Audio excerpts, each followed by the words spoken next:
मुख्यमंत्री जी, मेरे पास सवालों की बहुत लंबी लिस्ट है। बहुत सारे सवाल हैं और हर कोई यहाँ पर उन सवालों के जवाब जानना चाहेगा। लेकिन उससे भी लंबी मेरे पास एक और लिस्ट है और बड़ी इंटरेस्टिंग लिस्ट है। और पहले मैं वो लिस्ट पढ़ना चाहूँगा और आप सब लोग ज़रा इस लिस्ट को सुनिएगा ध्यान से। शुरुआत में पढ़ाई लिखाई से करता हूँ। मोहन यादव जी ने बीएससी किया, फिर एमए किया, फिर एलएलबी किया, उससे भी मन नहीं भरा तो एमबीए भी कर लिया। यहां भी शांति नहीं मिली तो पीएचडी भी कर डाली। मेरी रिसर्च कहती है कि मोहन यादव जी थिएटर कर चुके हैं। इतना ही नहीं, गीत लिखते हैं, कविता लिखते हैं, वैदिक इतिहास के जानकार हैं, उस पर भी किताबें लिख चुके हैं। इन्हें तैराकी आती है, तलवारबाजी आती है, दोनों हाथ से लाठी बांध सकते हैं और दंगल मिल जाए तो कुश्ती भी कर लेते हैं। इन्हें पेंटिंग का शौक है, खाना बना लेते हैं, दाल बाफला गजब का बनाते हैं, कॉलेज के दिनों में रेस्टोरेंट चला चुके हैं, खेती किसानी भी जानते हैं। मोहन जी, इस लिस्ट में कुछ रह गया हो तो वो भी आप बता दीजिए, पहले जोरदार तालियां हो जाए। कुछ रह गया इसमें सर, जो हमारी रिसर्च में कमी है अभी? मैं ये सोच रहा हूँ कि आपने इंटरव्यू लेने के पहले जितनी लंबी चौड़ी भूमिका बना दी, अब मैं बड़ा मुश्किल में पड़ गया ऐसे में कि अपने साथ में खास करके मैं यहाँ बैठे हुए कई लोगों को जान सकता हूँ, जो जानता भी हूँ। हमारे जीवन में हर एक की किसी की शुरुआत किसी न किसी प्रकार से होती है और स्वाभाविक रूप से पढ़ने की बात हो या अपने लिए समय के सदुपयोग करने का मुझे बड़ा मज़ा आता। सच्चा अर्थ में तो ये है, तो जो काम मिल जाए मैं उस काम को बहुत अच्छे से करने में रुचि रहती है। मूल रूप से तो किसान परिवार से खेती करते हुए हमारी ज़िंदगी की शुरुआत हुई। मैं अपने खेत पे अगर जाता हूँ तो मेरे साथ के कई सारे लोग मुझे आज भी उस किसान रूप में ही देखते हैं। उसका बड़ा आनंद आता है, मुझे अच्छा लगता है ज़मीन से जुड़ कर के जो आनंद है। बाकी पढ़ाई और ये एक मज़ा कर लूँ आपसे। अच्छा, मुझे एक बात बताइए। अभी आपसे, आपने पढ़ाई में डिग्री पे इतनी देर तक कामा लगा के इतना दूर कर दिया तो मेरे को लगा कि मेरे को पढ़ना था कि नहीं पढ़ना था। इतना अगर पूछो इस ढंग से नहीं, लेकिन मैं तो अब ये सोच रहा हूँ कि आप मुख्यमंत्री भी हैं तो अगला निशाना क्या है फिर? आप अभी मुख्यमंत्री भी हैं, आपने कहा जो मिल जाए कर लेता हूँ, अगला इरादा क्या है? अगला कोई इरादा ही नहीं होता। आपको मालूम अगला कल क्या होने वाला है? हम तो आज बाबा महाकाल की नगरी वाले, आज की मस्ती लेते, भगवान की दया से उसमें सार्थक सिद्ध हो जाए यही पर्याप्त। ठीक, एक किसान के बेटे को ये केवल भारतीय जनता पार्टी और हमारे माननीय मोदी जी की समय की एक परंपरा है कि किसान के परिवार में ना कोई उसका विधायक, ना सांसद, ना मंत्री, घर में कोई विरासत नहीं। मेरे पते में परिवार में मेरे समाज की संख्या भी वैसी जगह नहीं जहाँ से मैं चुनाव लड़के आता हूँ और ऐसे समय में उसको उठा करके मंत्री और मुख्यमंत्री बना दे। मैं पार्टी को धन्यवाद देना चाहता हूँ। सच्चे अर्थों में ये लोकतंत्र का हमारा सबसे बड़ा ये एक मानता हूँ कि परमात्मा की दया से, महाकाल का और हमारी पार्टी का और बाबा महाकाल के माध्यम से माननीय मोदी जी का आशीर्वाद। मोहन जी, थोड़ा सा मैं पीछे जाता हूँ, 80 के दशक की मैं बात करता हूँ। उज्जैन के तमाकू बाजार की कुछ यादें हैं आपको? वहाँ पर एक दुकान हुआ करती थी, चाय मिलती थी, पोहा मिलता था, जलेबी मिलती थी। एक 16-17 साल का लड़का अपने पिताजी का हाथ बटाता था। जानते हैं आप उसे? मेरे को अभी भी वहाँ जो बाज़ार में अभी कोई फूल वाले की दुकान है, कोई पान वाले की दुकान है, मेरे को वहाँ वो चाय वाला पान वाला ही मानते हैं क्योंकि मैं वहीं पे दुकान चलाता था और वहीं से साइंस कॉलेज अपनी बाकी की पढ़ाई करने भी जाता था, चुनाव भी वहीं से लड़ रहा था। तो ये बात सही है कि प्रारंभिक समय में हमारे पिताजी ने हमारे लिए, पहले तो यही तरीका रहता था कि अगर आप पढ़ रहे हो, हायर सेकेंडरी पास हो गए तो उसके बाद कोई ना कोई व्यवसाय से जुड़ जाओ। और मैं समझता हूँ कि शिक्षा नीति तो 2020 अभी भी यही कह रही है। आपको मालूम है एक्चुअल पढ़ाई कब होती किसी विद्यार्थी की? बताइए। आप भी बताओ। आप बताइए। सच्चे अर्थों में पढ़ाई की बात अगर करें तो प्राइमरी, मिडिल और 10th, जिसको उच्च माध्यमिक विद्यालय बोलते हैं, उच्चतर भी नहीं, सच्चे अर्थों में सारे कोर्स की पढ़ाई की बेसिक नीड 10वीं में पूरी हो जाती है, हमारे टाइम 11वीं में होती। लेकिन आज जो जैसे 11th-12th में जाएंगे तो फिर तो सब्जेक्ट की विशेषज्ञता आती जाती है। जैसे आप बीएससी कर रहे हो तो आपको बीएससी में या साइंस लेना है तो साइंस के कोर्स आप लोगे, आर्ट्स में जाना तो आर्ट्स के कोर्स लोगे। तो एक तरह से हमारी मूल धारा कॉमन पढ़ाई की वो 10वीं में ख़त्म हो जाती है। और इसीलिए मैं मान के चलता हूँ कि 10वीं के बाद जिनको पढ़ना है, जिनको वाकई रुचि है, वो बिल्कुल पीजी करे और आगे जाए। लेकिन हमारे अपने जीवन से वो अगर व्यापार व्यवसाय, परिवार को चलाना या आर्थिक रूप से कुछ अपनी मदद करना चाहता है तो निश्चित रूप से 10वीं के बाद से वो अपनी लाइन पकड़ लेना चाहिए, पकड़ता भी है। तो हमारे पिताजी ने 11वीं के बाद कहा कि भाई ठीक है, आपको पढ़ना जितना पढ़ो। हम 3 भाई है, बड़े भाई ने 11वीं करी, उनको एक दुकान खोल दी। उस बीच वाले भाई ने दुकान उनने भी चलाना चालू कर दी। मेरी 11th पूरी हुई, उनने मेरे को दुकान खोल दी। तो मैंने कहा चलो कोई बात नहीं, चाय पोहे बढ़िया बनाता था आनंद के साथ, आप भी आते, कभी मजा आएगा, आप खिला दूंगा आपको। लेकिन मोहन जी, चाय के स्टार्टअप बढ़ गए जब से लोगों को ये पता चला है कि एक चाय बनाने वाले जो हैं वो प्रधानमंत्री बन गए हैं और एक चाय बनाने वाले मध्य प्रदेश के मुख्यमंत्री बन गए।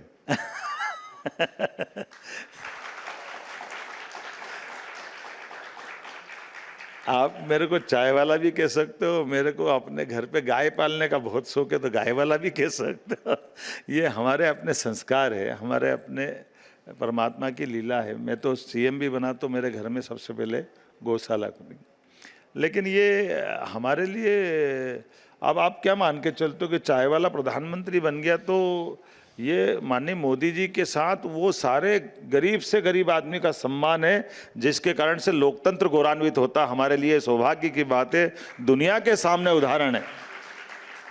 ये मोदी जी का नहीं, दुनिया के सामने भारत का सम्मान है कि भारत दुनिया का वो गणतांत्रिक लोकतांत्रिक देश है जो आज़ादी के बाद गरीब से गरीब आदमी को 4 बार सीएम और अभी तीसरी बार पीएम बना करके दुनिया के सामने वैश्विक रूप से भारत का मान सम्मान बढ़ाते हुए ये अधिकार दे रहा है।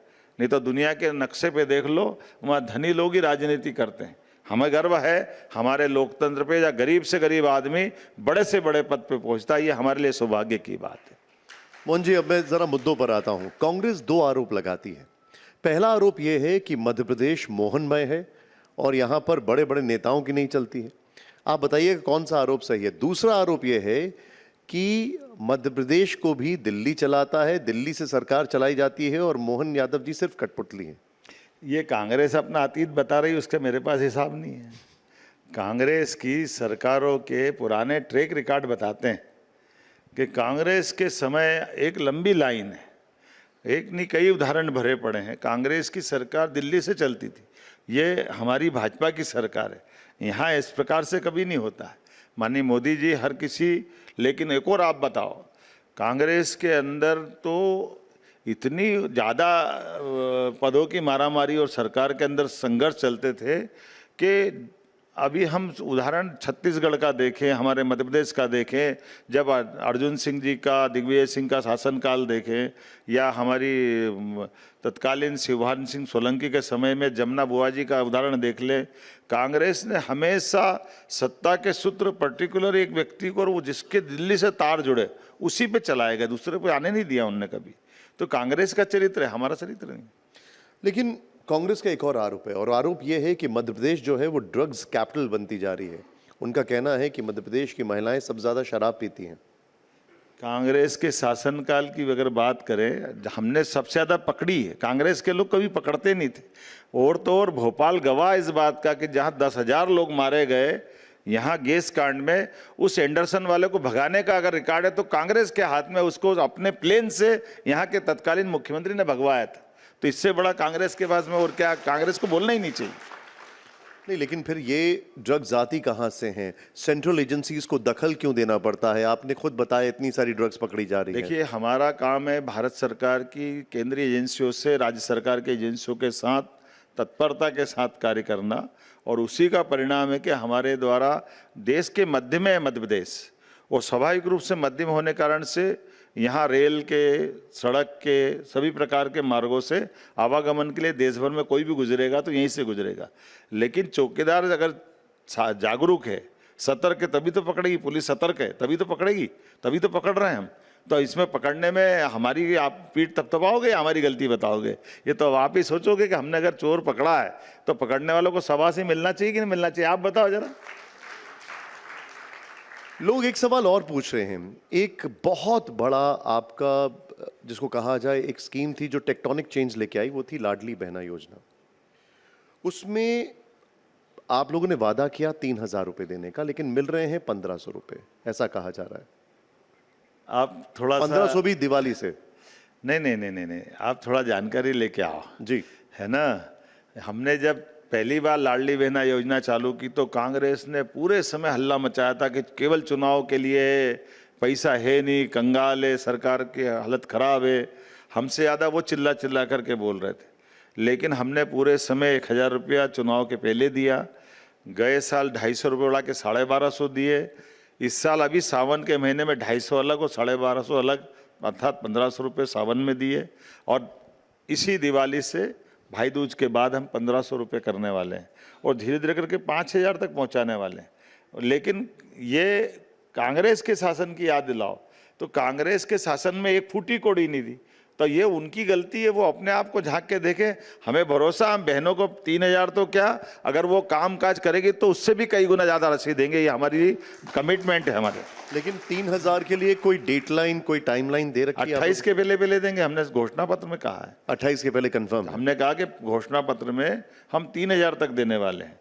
लेकिन उससे हम आपको जानकारी बता दें कि आज हमारी लाडली बहनाएं अगर यहाँ इसी भोपाल में अगर हमारी रेडीमेड गारमेंट्स में काम करने जाएगी तो हमारी सरकार के माध्यम से वो 8 घंटे काम करेगी तो 12,000, 10,000 जो भी उसका वेतन बनेगा उसमें 3,000 नहीं, हम 5,000 रुपये महीना इसी साल से देंगे, ताकि ये हमारी बहनों को अपने पैरों पे खड़ा होने के लिए, आत्मनिर्भरता के लिए, उनके अपने घर में मदद करने के लिए सरकार प्रतिबद्ध है। तो ये आधी आबादी राज्य की, इस आधी आबादी की चिंता करना हमारा काम है। इसलिए निश्चित रूप से हम उनके हितों के ध्यान रखते हुए इस दिशा में आगे बढ़े। एक और आपको जानकारी देना चाहूँगा, लाडली बहनों का एक बहुत अच्छा सर्वे आया है, किसी IIT के अच्छे विद्यार्थी ने उस पर रिसर्च की और बताया उन्होंने कहा कि जहाँ जहाँ लाडली बहनों की या उसके लिए कोई लाड़की बहना या जिनने कोई नाम बदल दिया है, जहाँ जहाँ बहनों के हाथ में राशि गई है उन घरों के अंदर में बच्चों की स्वास्थ्य को लेकर के, पढ़ाई के माहौल को लेकर के, घर के वातावरण में बदलाव आया है। अर्थात बहनें अपने पैसे का सदुपयोग कर रही है, पूरे देश में उदाहरण बना है। इसलिए मैं धन्यवाद देना चाहूँगा मोदी जी को कि हमारी आधी आबादियों को ये जो मदद की है, तो बहनों के लिए मैं इस मामले में धन्यवाद देता हूँ कि उनने अपने द्वारा मिली कोई भी राशि का, और बहनों का हमारे देश का स्वभाव भी है। आप जो बता रही हैं बहुत बड़ा चेंज है, लेकिन फिर सवाल उठता है कि 2023 के बाद से कोई लिस्ट अपडेट क्यों नहीं की गई, नई बहनों के नाम क्यों नहीं ऐड किए गए, ये सवाल उठ रहे हैं। मैं अभी आपके सामने जो कह रहा था कि जिनको हम 5,000 दिलवा रहे हैं उसका आंकड़ा मालूम है आपको? बताइए आप। हमारे द्वारा 1,29,00,000 बहनों का पंजीयन किया गया था और 1,29,00,000 बहनों के पंजीयन के बाद उस समय तक जितने लोग आए सबके पंजीयन कर लिए। अब उसके बाद की जो बाकी योजनाएं हैं वो भी लगातार मिल रही है और अभी हम दोबारा रिव्यू करने वाले हैं, कुछ समय बाद उनके नाम भी जोड़ेंगे, छोड़ने वाले किसी को नहीं। लेकिन हम घर पे अगर लाडली बहना का पैसा दे रहे हैं तो अगर वो कोई कारखाने से जोड़कर उसको 12,000 या 10,000 दिलवाते तो कुछ गलत है क्या? केवल इतना ही नहीं, इंडस्ट्री डालने के लिए बहनें केवल नौकरी पाने वाली, पैसा लेने वाली नहीं, वो पैसा देने वाली भी बने। इसलिए स्वयं सहायता समूह के माध्यम से लखपति बहनें हम बना रहे हैं, लखपति ड्रोन दीदी बना रहे हैं। एक बहन के लिए जीवन में लखपति बनने का मतलब 10,000 रुपये महीने से ऊपर कमाना है। तो हमारे आप स्वयं सहायता समूह के माध्यम से इसी राज्य के अंदर लगभग 40 लाख से ज़्यादा स्वयं सहायता समूह है हमारे पास। आप उसका आकलन कर लीजिए कितना बड़ा ताकत में हम मदद कर रहे हैं। तो केवल लाडली बहना नहीं, बाकी योजनाओं से भी लाभान्वित कर रहे हैं और वो आंकड़ा बहुत बड़ा है। एक आरोप आप पर और लगता है, हालांकि मैंने स्टार्टिंग में आपकी लिस्ट बताई, आपके रिज्यूमे में एजुकेशन बहुत हैवी है, लेकिन आरोप ये लगता है कि विज्ञान पर कम और आपको वेदों पर ज़्यादा भरोसा है। आपके हिसाब से ऐसा कहा जाता है आपके फैसलों में धर्म, आध्यात्म और हिंदुत्व के को प्रायोरिटी दी जाती है। पहले तो ये आरोप गलत है कि विज्ञान में कम है। आप कैसे कह रहे हो विज्ञान में कम है? आप हमारे भोपाल के ये कांग्रेस कह रही है, मैं नहीं कह रहा हूँ। हाँ, तो कांग्रेस में अकल होगी तो बोलती नहीं है साहब। कांग्रेस की दिक्कत ये है कि कांग्रेस ऐसा आरोप लगाती जिसमें दम नहीं है। आप बताइए, वैदिक घड़ी विज्ञान आधारित एक आईआईटी के छात्र ने बनाई है। ये विज्ञान पे विश्वास नहीं तो दुनिया के सामने कैसे वैदिक घड़ी लगा रहे हैं? ये प्रमाण है कि नहीं हमारे सामने, जिस आधार पे हमने काम किया है? हमने एक ऑब्जर्वेटरी बनाई है उज्जैन में, डोंगला में, जो काल गणना के सही समय को शुद्धता के साथ, जब हम स्टैंडर्ड टाइम की बात करेंगे तो उसको सिद्ध कर रही है। हमारी तो अभी ड्रोन टेक्नोलॉजी आ रही है, स्पेस टेक्नोलॉजी आ रही है, आईटी पॉलिसी आई है। जितने विज्ञान के क्षेत्र में हम काम कर रहे हैं, इससे बढ़कर तो मुझे लगता नहीं कि देश में अभी वर्तमान में तो भारत के अंदर सबसे तेज गति से विज्ञान और उनकी अनुसंधान को बढ़ावा देने वाला अगर कोई राज्य है तो मुझे गर्व है, मध्य प्रदेश उसमें सबसे नंबर 1 पे। अच्छा, आपने एक बड़ा अच्छा यहाँ पर पॉइंट रखा है और बड़ा अच्छा हुआ इसका जिक्र आ गया। यहाँ पर बहुत सारे बच्चे बैठे हैं जो कि फ्यूचर हैं। क्या आप सभी लोग वैदिक घड़ी यहाँ पर देखना चाहेंगे, समझना चाहेंगे सीएम साहब से कि कैसे होता है, हाँ या ना? मुख्यमंत्री जी, अगर आपके लिए संभव हो तो एक हमारे पास स्क्रीनशॉट है वैदिक घड़ी का, अगर आप इसको थोड़ा सा एक्सप्लेनर के तौर पे हमें बता पाए। प्ले करिए जरा यहाँ पर, प्ले करिए जरा यहाँ पर। ये देखिए मुख्यमंत्री जी, आप आइए प्लीज, अगर आपके लिए थोड़ा, मैं, हाँ आइए थोड़ा इस तरफ आ जाइए। अब हमें बताइए, ये देखिए, मैं मुहूर्त, कला, काष्ठा, त्रयोदशी, शुक्ल पक्ष ये नहीं समझ पाता हूं। एक आम इंसान, जो बच्चे हैं, वो क्या समझेंगे इसको लेकर? देखिए, मैं इस पे बताने के पहले कुछ बताना चाहूँगा आपको कि ये है क्या। ये हमारा अपना वर्तमान का संवत है, जिसको विक्रम संवत बोलते हैं। अच्छा। ये ईस्वी सन 2025 पे 57 जोड़ दो तो वो 2082 आ जाएगा। ये संवतों के भी नाम है, मैं इनके नाम बाद में बताना चाहूँगा। ये हमारी आज अनंत चतुर्दशी है, तो चतुर्दशी के लिए शुक्ल पक्ष की ये त्रयोदशी लिखा है, दोपहर बाद बदलेगी, तो ये हमारी चतुर्दशी या त्रयोदशी है। अब ये तो तिथियों का तो आप समझ ही सकते हैं। और ये भाद्रपद, मतलब भादवा हमारा महीना चल रहा है, सावन के बाद भादवा आ रहा है। फिर ये हमारे चंद्र और सूर्य के आधार पर जो राशियाँ हमारी है, वो राशि 12 राशि है, 12 राशि आएगी। और इसी प्रकार से हमारे ये कर्ण, जैसे हमारे ये कला, काष्ठा, अब इसको ऐसे समझ लो जैसे ये हो गया घंटे, ये मिनट, ये सेकंड। अब इसके अंतर मैं बता सकता हूँ, आओ बैठो। ये अपने दर्शकों में बता दूं, यहाँ पर आप टाइम देखिए, ये 5 सितंबर सीएम हाउस में 6:25 का हमने स्क्रीनशॉट लिया है, सिर्फ इसलिए कि आपको ये एक्सप्लेन कर पाएं कि ये, प्लीज मुख्यमंत्री जी प्लीज, फिर सिर्फ ये आपको एक्सप्लेन कर पाएं कि इसका मतलब है कि वो जो त्रयोदशी वो कल वाली तारीख। जी जी जी जी, क्योंकि मैंने कहा ये आज तो चतुर्दशी है, तो ये कैसे दिखा रही है जी। ये केवल साइंस में आपको बताता हूँ। आप में से हम सब ये बताना कि सूर्योदय से सूर्यास्त तक ये दिन हो गया, और रात प्रारंभ हुई सूर्यास्त से सुबह सूर्योदय तक, तो दिन और रात दोनों के हिसाब लगाएंगे कि आधी रात लगाएंगे। रात को 12 बजे अगर दिन बदलने की बात कहेंगे तो उसका लॉजिक क्या है?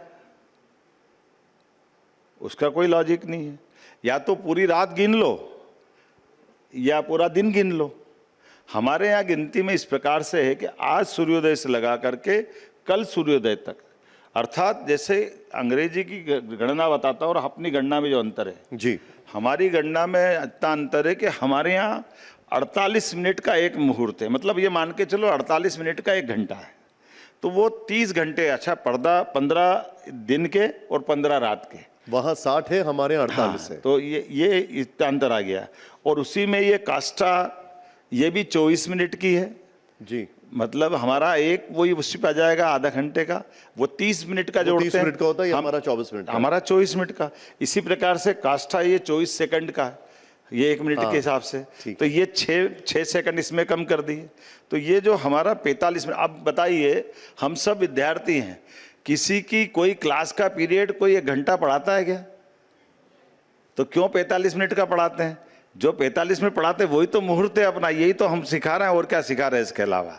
हमारा एवरेज साइंस ये कहता है कि समझने के लिए, बोलने के लिए, सुनने के लिए एवरेज व्यक्ति के साथ 40-45 मिनट का समय पर्याप्त होता है। और ये 30 मुहूर्त इसी से जोड़ के देखे, अगर सही बोल रहे हो तो आप समर्थन करो जरा अपने हाथ में। मुख्यमंत्री जी, आज एआई का दौर है, यहाँ पर अगर आप हाथ में देखें तो कई बच्चों के स्मार्ट वॉच होगी, तो फिर इस वैदिक घड़ी की जरूरत क्या है? आपको वैदिक घड़ी से दुश्मनी क्या है? मुझे कोई दुश्मनी नहीं है, मैं बस पूछना चाहता हूं आपसे, इसके पीछे की रीजनिंग क्या है? मैं बताता हूँ ना, इसीलिए तो मैं कह रहा हूँ कि आपने कहा कि एआई का जमाना है। मैं आपको इसी तरह से बता रहा हूँ कि इसकी कमजोरी है, ये हमेशा सूर्य आधारित चलती है। मैं आपको सूर्य से आगे ले जाना चाहता हूँ, मैं नहीं ले जाना चाहता, ये खगोल ले जाना चाहता, हमारा वैदिक मुहूर्त ले जाना चाहता कि केवल सूर्य आधारित हम अगर अपने दिन की रात की गणना करेंगे तो हमारे नवग्रह मंडल में भी नहीं टिकेंगे। आपको मालूम है, हमारे सूर्य की परिक्रमा लगाने के आधार पर दिन की गिनती होती है। पृथ्वी 365 दिन में सूर्य की परिक्रमा लगाएगी तो हमारा 1 वर्ष हो जाएगा। 245 दिन में शुक्र सबसे नज़दीक है तो वो 245 दिन में लगा लेगा। और शनि सबसे दूर है, तो हमारे हिसाब से जो 365 दिन में हम चक्कर लगा रहे हैं, शनि एक बार सूर्य का परिक्रमा करेगा तो हमारे हिसाब से 29.5 साल की उसको लगते हैं हमारे हिसाब से। तो कभी एक मजाक करता हूँ कि कभी आप किसी को शुभकामना देना जन्मदिन की तो कह देना 3 साल की जन्मदिन और धीरे से शनि बोलना, तो उसका दिमाग खराब है, 3 साल बाद मार रहे हो क्या मेरे को। लेकिन ये ध्यान में आ जाए कि 29.5 साल का 1 साल है तो 100 साल होगा कि नहीं होगा। दूसरा तो मैंने उसको घुमा के ही बोला तो वही है ना, यहाँ के हिसाब से 100 साल, शनि के हिसाब से 3 साल। तो ये जो हमारी ये जो मूल एक गलती होती कि केवल सूर्य की सूर्योदय सूर्यास्त की बात करेंगे, तो इस देश के अलावा भी कई देश है अपने पृथ्वी पे ही जहाँ पर 6-6 महीने अंधेरा रहता है। अब नॉर्थ और साउथ ध्रुव पे चले जाओगे तो सूर्य नहीं निकलता, तो उसका क्या करेंगे। तो ये हमारा ये जो खगोलीय ज्ञान से नक्षत्रों के आधार पर ये जो कालगणना की जो पद्धति, उसके कारण से इस वैदिक गणना का आज के समय में स्पेस टेक्नोलॉजी की दृष्टि से और उपयोगी। जैसे मैं आपको बताता हूँ कि आप किसी भी स्थान पर चले जाओ, आपसे किसी भी तरह से कोई व्यक्ति से पूछ लो कि सूर्य ग्रहण कब पड़ने वाला है, चंद्र ग्रहण कब पड़ने वाला है, तो वो नहीं बता सकता एकदम से। वो अपना लैपटॉप खोलेगा तब भी कठिनाई आएगी। लेकिन हमारा पंचांग वाला कोई भी पंडित 10,000 साल पहले या 5,000 साल बाद भी अगर पढ़ने वाला सूर्यग्रहण चंद्रग्रहण तो 2 मिनट में निकाल देगा। तो ये वैदिक गणित का तरीका, गणना का जो है वो भारतीय ज्ञान आधारित है, इसमें ये पक्का कह सकते हैं।